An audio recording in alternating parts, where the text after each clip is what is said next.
할렐루야. 그레이스 오브 갓 TV의 김재현 목사입니다. 이제부터 7월 23일 주일 예배를 하나님께 올려드리겠습니다. 사랑하는 자여, 내 영혼이 잘됨 같이 내가 범사에 잘되고 강건하기를 내가 간구하노라. 사랑과 은혜가 충만하신 좋으신 하나님 아버지, 감사와 찬송과 영광을 돌리옵니다. 오늘 드리는 예배를 통해서도 오직 삼위일체 하나님께만 영광이 되게 하시고 저희들에게는 한량없는 은혜로 온유한 자가 다 될 수 있도록 복 내려 주실 줄 믿고 감사하며 예수님의 이름으로 기원 드립니다. 아멘. 전능하사 천지를 만드신 하나님 아버지를 내가 믿사오며 그 외아들 우리 주 예수 그리스도를 믿사 이는 성령으로 잉태하사 동정녀 마리아에게 나시고 본디오 빌라도에게 고난을 받으사 십자가에 못 박혀 죽으시고 장사한 지 사흘 만에 죽은 자 가운데서 다시 살아나시며 하늘에 오르사 전능하신 하나님 우편에 앉아 계시다가 저리로서 산 자와 죽은 자를 심판하러 오시리라. 성령을 믿사오며 거룩한 공회와 성도가 서로 교통하는 것과 죄를 사하여 주시는 것과 몸이 다시 사는 것과 영원히 사는 것을 믿사옵나이다. 아멘. 영광의 왕께 다 경배하며 그 크신 사랑 늘 찬송하라. 옛부터 영원히 참 방패시님 그 영광의 주를 다 찬송하라. 능력과 은혜 다 찬송하라. 그 옷은 햇빛 그 집은 중창 큰 우레 소리로 준호하시고 폭풍의 날개로 달려가신다. 저 아름답고 놀라운 일이 가득한 이 땅 다 주의 조화 그 힘찬 명령에 도 잡히나니 저 푸른 바다는 옷자락이라.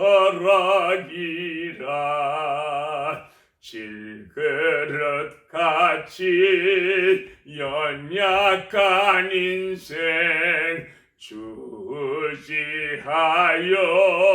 늘 강건하리. 온 백성 지으신 만왕이시니 그 자비 영원히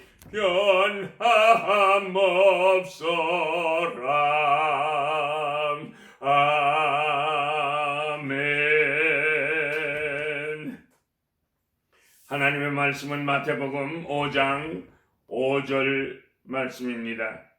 온유한 자는 복이 있나니 그들이 땅을 기업으로 받을 것이며 이것은 하나님의 말씀입니다. 오늘은 팔복강의 세 번째로 온유한 자는 복이 있다 하신 예수라는 제목으로 말씀을 증거코자 합니다.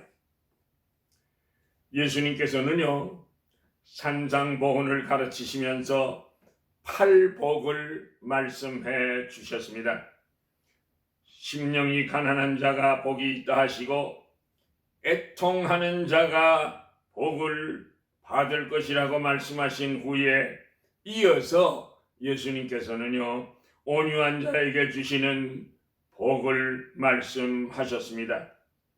온유한 사람이란 보통 외형적으로는 연약하고 내성적인 성품을 가진 사람을 말합니다. 특히 말수도 적고 부드럽게 보이고 침착하고 예의 바른 사람이라고 생각할 수가 있습니다. 특히 오늘날 현대인들에게는 별로 잘 어울리지 않는 사람이라고 생각할 수도 있습니다. 왜냐하면요, 이 세상은 강자를 존경하고 약자를 경멸하기가 일쑤이기 때문입니다. 그러나 오늘 본문에서 온유한 자의 복이 있다고 하신 온유는 원래 원어로 프라오스라는 말인데 하나의 힘이 잘 조화되어서 그것이 인격에 나타나는 덕성을 말씀하고 있습니다. 자, 그렇다면 첫째로 온유한 자란 어떤 사람입니까? 우리들이 자녀들을 길러보아서 잘 알지만 어떤 애들은 태어날 때부터 성품이 온순한 사람이 있습니다. 온순하다는 것은 사람들이 평가하는 그 성품을 말하고, 온유는 하나님께서 인정하시는 성품을 말합니다. 온순한 성품은 태어날 때부터 받는 성품이고요. 온유는 중생하게 될 때 하나님께로부터 받는 성품인 것입니다. 그러니까 온수는 외형적으로 나타나는 인간성을 말하고요. 그리고 온유는 사람에 감추어진 속사람의 마음을 말합니다. 예수님께서는요, 온유한 삶을 사셨습니다. 말구유에 탄생하심이 온유하심이고요. 제자들의 발을 씻기신 것도 온유하심이며, 그리고 십자가의 죽으심도 온유의 극치를 보여주신 것입니다. 그러므로 사람이 온유하려면 예수 그리스도와 함께 십자가에 못 박혀 죽은 자만이 온유해질 수가 있습니다.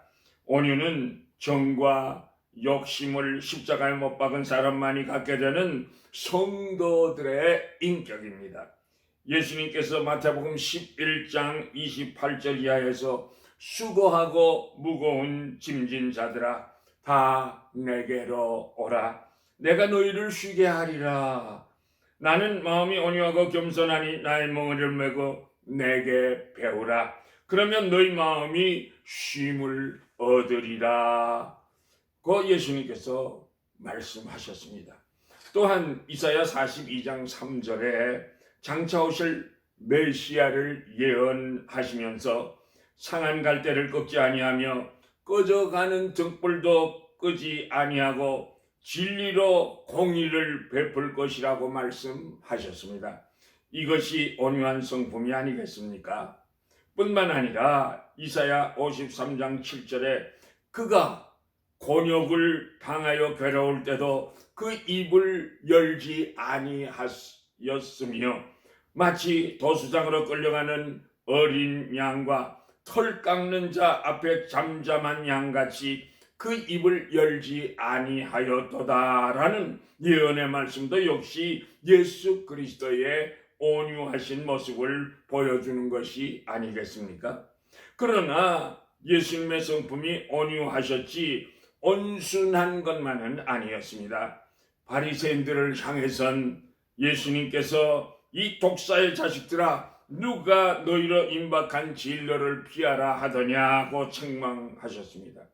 얼마나 불같고 무서우십니까? 예루살렘 성전에서 매매하며 돈 바꾸는 자들의 그 상을 뒤집어 엎으시고 소양 비둘기 파는 자들, 돈 바꾸는 사람들의 그를 내어 쫓으셨습니다. 예수님의 성품은 온순하시지만은 않으셨습니다. 불의를 보셨을 때는 단호했고 철저하셨습니다.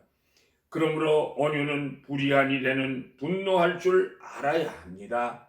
그러나 나 자신에 대한 모략이나 모함은 참아야 합니다. 그러나 타인을 모욕하면 의분을 내는 것입니다. 온유한 사람은 어떤 사람입니까? 하나님께 대하여 겸손한 사람입니다. 그렇다면 하나님께 대하여 겸손하지 않은 사람도 있습니까? 라고 반문할 수도 있겠습니다만, 하나님께 대하여 겸손하지 못한 사람이 세상에 너무나도 많이 있습니다. 겸손한 사람은요, 하나님의 경륜에 대하여 절대로 원망하지 않습니다. 슬픔을 당해도 낙심하거나 원망하거나 절망하지 않습니다. 어떠한 재난이 닥쳐와도 사업이 실패한다고 해도 추구했던 일들이 다 엉클어지고 온유한 사람은요, 그래도 불평하지 않습니다. 하나님의 크신 섭리가 있는 줄 믿고 참는 사람입니다. 하나님이 하시는 일에 대해서 시비하지 않습니다. 어떤 사람들은요, 날씨를 탓하고 불평합니다만 어리석은 사람입니다. 비바람이 불고 눈이 오고 춥고 더운 것은 절대적으로 하나님의 주권입니다. 그러므로 고칠 수 없는 현실은요, 그대로 우리가 받아들여야만 합니다. 시편 기자는 37편 5절에서 너의 길을 여호와께 맡기라. 저를 의지하면 저가 이루신다고 하셨습니다. 그러므로 온유한 자는 여호와만을 의지하며 선을 행하고 여호와만을 기뻐하는 사람들인 것입니다. 이처럼 현실을 받아들이고 온유하게 사는 사람은 그 마음에 감사 또 감사가 넘치고 자족한 삶을 삶으로 가장 행복한 생활을 누리게 되는 줄로 믿습니다. 둘째로 온유한 사람의 실례를 한번 찾아보도록 하겠습니다. 온유한 사람의 그 실체를 들자면 아브라함부터 시작을 해야겠습니다. 하나님께서 아브라함에게 갈대아 우르를 떠나라고 명령하셨을 때 아브라함은요, 갈 바를 알지 못하면서도 집을 떠났습니다. 순종은 온유의 표현이라고 말할 수 있습니다. 자기 조카 롯에게도 내가 먼저 좌하면 내가 우하고 내가 먼저 우하면 내가 좌하리라. 이것이 온유입니다. 하나님께서 100세에 얻은 아들을 바치라 할 때도 새벽 일찍 순종하여 모리아 산으로 가지 않았습니까? 100세에 얻어서 자기 생명보다도 귀한 아들을 칼을 높이 들고 내려 찍으려고 하는 그런 순간에 하나님께서 말리셨습니다. 아브라함아, 아브라함아, 손을 대지 말라고 말씀하셨습니다. 이것이 아브라함의 온유의 생활이었습니다. 여러분, 욥을 보시겠습니까? 하루아침에 아무런 잘못도 없이 전 재산을 다 잃어버렸습니다.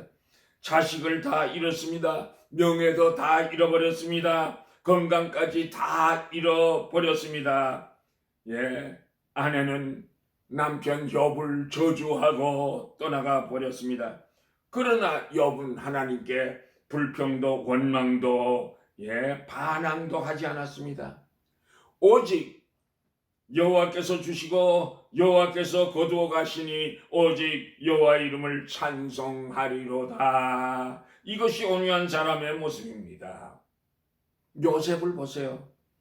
그는 형들의 시기로 팔리워서 애굽의 종살이로 가면서 억울하게 죽도록 고생을 많이 합니다. 나중에는 모함으로 감옥에까지 끌려갑니다. 그러나 요셉은 누구 한 사람을 원망하지도 않았습니다.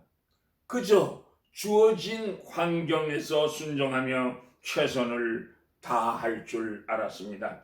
그러니까 하나님께서 온유한 그 요셉을 애굽의 국무총리로 축복하여 주시지 않았습니까? 그 후에 형들을 만나는 장면을 보시면 애굽의 국무총리가 자기들이 팔아버린 요셉이란 사실을 안 형들은 무서워서 벌벌 떨고 있습니다. 그러나 요셉은 당신들이 나를 이것에 팔았으므로 근심하지 마소서. 한탄하지 마세요. 하나님께서 생명을 구원하시려고 나를 당신들 앞서 보내셨나이다. 그런즉 나를 이리로 보낸 자는 당신들이 아니요 하나님이 보내셨습니다라고 형들을 위로했습니다. 이것이 온유한 사람의 모습입니다. 사랑하는 성도 여러분, 온유한 요셉을 바라보면서 우리의 삶은 어떻게 적용하여야 되겠습니까? 혹시 친구들이나 대인관계에서 용서할 수 없는 맺혀 있는 사람 없으십니까? 친척이나 형제들 사이에서 분노와 미움의 관계로 대화가 단절된 사람은 없으십니까? 요셉처럼 온유를 베푸시기를 바랍니다. 이렇게 된 것이 다 하나님의 섭리가 있다고 용감하게 용서하시기를 바랍니다. 하나님께서는요, 우리들이 다 온유해지기를 원하십니다. 무조건 인내하시고 용서하세요. 하나님께서 축복해 주시마 약속하시지 않았습니까? 온유한 사람에게서 다윗을 뺄 수가 또 없습니다. 다윗은요, 자기를 죽이려는 사울 왕을 용서했습니다. 기름 부음을 받은 자를 치는 것은 옳지 않다고 여러 차례 죽일 수 있었는데도 용서하고 또 용서를 했습니다. 그 후에 하나님의 은혜로 애굽 은혜로 왕위에 오르게 되지 않습니까? 자, 그런데 모든 일을 하나님의 뜻대로 온유하게 참았습니다. 그랬더니 하나님께서 그 후에 다윗을 내 마음에 합한 자라고 칭찬하시고 축복해 주셨습니다. 모세를 보세요. 그는 원래 온유한 사람이 아니었습니다. 애굽 사람을 때려 죽인 사람입니다. 그런데 40년의 광야 생활을 가운데서 모세는 온유한 사람이 된 것입니다. 민수기 12장 3절에 보면 모세를 가리켜서 이 사람 모세는 온유함이 지면의 모든 사람들보다 승하더라고 기록하고 있습니다. 그래서 하나님께서 모세를 높이 들어 사용해 주시지 않았습니까? 현대인들의 문제는 속이 좁은 것이 문제입니다. 나밖에 모릅니다. 그래서 성경은 너희의 마음을 넓히라고 말씀하셨습니다. 속이 좁으면 삶이 고독해집니다. 왜냐하면 남을 정죄하고 비난하기 때문에 친구가 다 떠나버리기 때문입니다. 우리나라의 옛날에는 한 집에서요 3대 4대가 보통 같이 살았습니다. 그러나 요즘은 그런 사람 찾아보기가 어렵습니다. 다른 사람들과 조화를 이루며 행복하게 살려고 할 것 같으면 온유해야 합니다. 행복한 가정을 보면 아내가 온유하며 남편에게 순종하고 순복하는 가정이 온유합니다. 아내가 순종하면 남편만 행복합니까? 아닙니다. 아내 자신도 행복해지는 것입니다. 그러므로 우리 가정이 다 하나님의 축복을 받아서 행복해지기 위하여 온유한 사람들이 되시기를 온유하신 예수님의 이름으로 축복합니다. 베드로전서 3장 3절 이하에 너희 단장은 머리를 꾸미고 금을 차고 아름다운 옷을 입는 외모로 하지 말고 오직 마음에 숨은 사람을 온유하고 안정한 심령에 썩지 아니할 것으로 하라. 이는 하나님 아버지 앞에서 값진 것이니라 말씀하셨습니다. 신라권을 쓴 영국의 문어 밀턴은요 장님이었는데 그 부인은 절세 미인이었습니다. 그 내외가 공원을 걸을 때 어떤 사람이 가까이 와서 선생님은 장미꽃처럼 아름다운 부인과 함께 사시니 무척 행복하시겠습니다 라고 물었습니다. 그때 밀턴이 조용히 말했습니다. 장미꽃은 아름답습니다. 그리고 향기롭습니다. 그러나 만지면 가시가 있습니다. 겉사람이 아무리 아름다워도 속사람이 가시가 있다는 것입니다. 외모는 아무리 보기 좋고 아름다워도 그 마음밭에 가시가 있으면 옆 사람을 콕콕 찌르게 되는 것입니다. 그 사람을 건드려 보면 그 마음을 알 수가 있습니다. 가족을 찌르고 남편을 찌르고 부모를 찌릅니다. 그러나 그 심령이 온유할 때는 행복을 창조할 수 있습니다. 온 가족에게 기쁨을 나눠줄 수 있습니다. 온유한 사람은요, 칭찬을 받아도 교만하지 않습니다. 온유한 사람은요, 무시와 멸시를 당해도 화를 내지 않습니다. 모든 일을 하나님의 섭리가 있는 줄을 믿고 겸손하게 참습니다. 남의 단점만을 찾으려 하면 결코 행복해질 수가 없습니다. 대인관계란 항상 상대적인 것입니다. 다른 사람을 좋게 보고 사랑하면 자기도 사랑을 받습니다. 다른 사람을 중심으로 축복하면 나도 축복을 받게 됩니다. 그러나 남을 비판하면 그 비판으로 내가 비판을 받게 되는 것입니다. 그러므로 우리는 모두 온유한 심령이 되어 모든 사람들을 사랑하고 축복하여 나도 하나님의 축복받는 온유한 자들이 다 되시기를 온유하신 예수님의 이름으로 축복합니다. 축복합니다. 셋째로, 어떻게 온유해질 수 있으며 온유한 자가 받는 복은 무엇입니까? 어떤 사람은요 이렇게 말합니다. 목사님, 저는요 본래 천성적으로 성격이 못되게 태어나서 온유하지 못합니다. 자, 그렇다면 모세가 천성적으로 온유한 사람이었습니까? 아니었습니다. 그는 살인자였습니다. 그러면 다윗이 천성적으로 온유한 사람입니까? 아닙니다. 그는 우리아의 아내를 범했고요, 우리아를 전쟁터에 내보내 죽인 살인자입니다. 자, 그렇다면 바울이 천성적으로 온유한 사람입니까? 아니었습니다. 그도 역시 스데반 집사를 죽이는데 앞장섰던 장본인이요, 초대교회를 핍박하던 포획학자가 아니었습니까? 그러나 저들은 주안에서 하나님의 사랑 가운데 온유해져 갔습니다. 차차 온유해지신 것입니다. 하나님께서는 우리들을 특별히 사용하시고자 극심한 환난 가운데로 몰아넣으시고 연단과 훈련을 통하여 온유한 사람이 되게 하십니다. 천성적으로 온유치 못한 모세에게 40년의 광야 목자의 생활로 훈련시키셨습니다. 모세 주변에 수많은 불평꾼들을 모아놓으시고 인격이 온유케 만들어 주셨습니다. 하나님께서는요 오늘날도 온유한 자를 들어 쓰시고 주님의 뜻을 이루어 가십니다.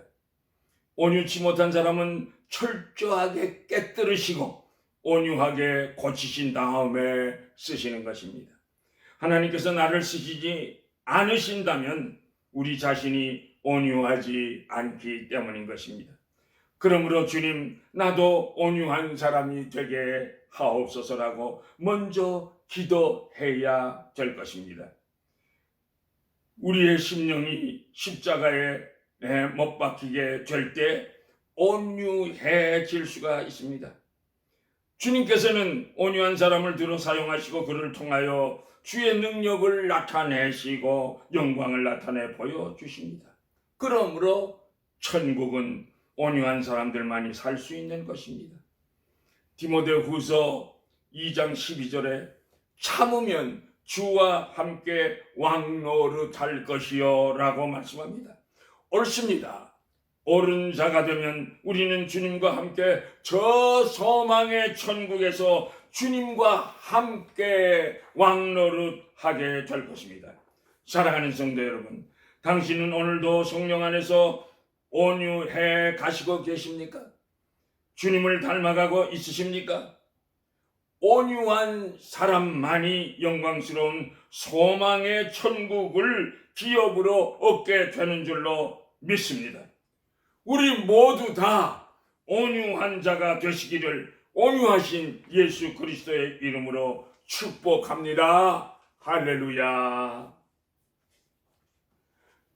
주님의 마음을 본받는 자, 그 마음에 평강이 찾아오면 험악한 세상을 이길 힘이 하늘로부터 임함이로다.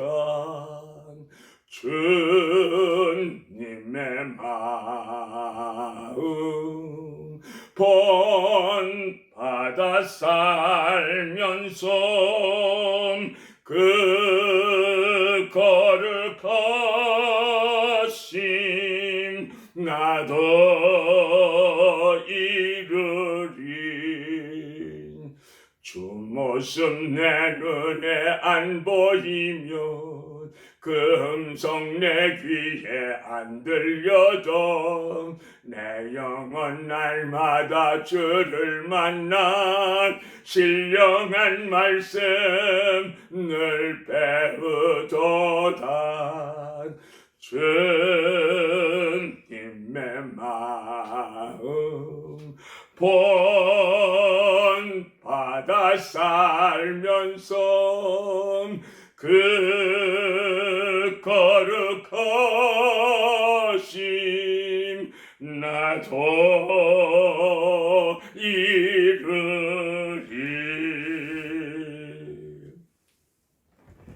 여호와는 내게 복을 주시고 너를 지키시기를 원하며 여호와는 그 얼굴을 비추사 은혜 베푸시기를 원하며 여호와는 그 얼굴을 내게로 향하여 드사 평강 주시기를 원하노라. 지금은 온유하신 우리 주 예수 그리스도의 은혜와 하나님 아버지의 크시고도 놀라우신 그 사랑하심과 성령님의 인도하시고 보호하시고 감화하시고 감동하시고 교통하시고 충만하게 역사하심이 온유한 자가 되기로 결심하고 돌아가는 주의 백성들의 머리 위에 자녀손들 위에 지금으로부터 영원까지 항상 함께 계실지어다.